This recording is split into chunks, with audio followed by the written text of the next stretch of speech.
السماء جلالا فأزيد أسراب الغيوم جمالا وألون الدنيا بأجمل بسمة. الحمد لله رب العالمين، الصلاة والسلام على رسول الله، اللهم صل على محمد وآله وصحبه أجمعين. أما بعد، يقول الله تبارك وتعالى: ومن أحسن قولا ممن دعا إلى الله وعمل صالحا وقال إنني من المسلمين. يا كهذا الوناكسن دتك ugu yeeray Ilaahay iyo jidkiisa ayuu leeyahay Ilaahay jalla jalaaluhu. dadka Ilaahay dadka ku xiraayo yaa ka oraah wanaagsan وقال إنني من المسلمين. marka waa macrifatullah. maanta qaadiradayna macrifatullah subhanahu wa ta'ala, Ilaahay barashadiisa, Allah jalla jalaaluhu xaqiisan ka wada nimid, caalamka oo dhan xaggaasan maartay ka wada nimid. kadib waxa markuu qofka adduunkan soo galo oo ugu horeysana kalimadda ugu horeysa oo dhegtiisa ku dhacayso waa Allah. markuu ka baxayana sidaas la rabaa inay maartay la ilaaha illa Allah kaga baxo. markuu soo galayo nabigu wuxuu noo saneeyay calayhi salaatu wasalaam in dhegtiisa midigta ah lagu aadaamo.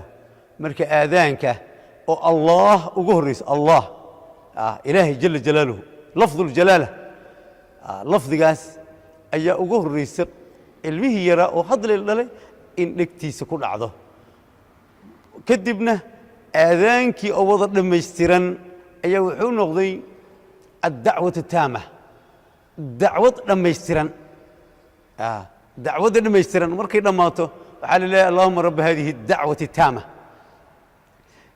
kadib waxa ilaahay jalla jalaaluhu uu ku xijiyey salaada oo iyadana xiriirka Allah subxaanahu wa tacaala oo u dhaxeeya silatun bayna alcabdi wa rabbih.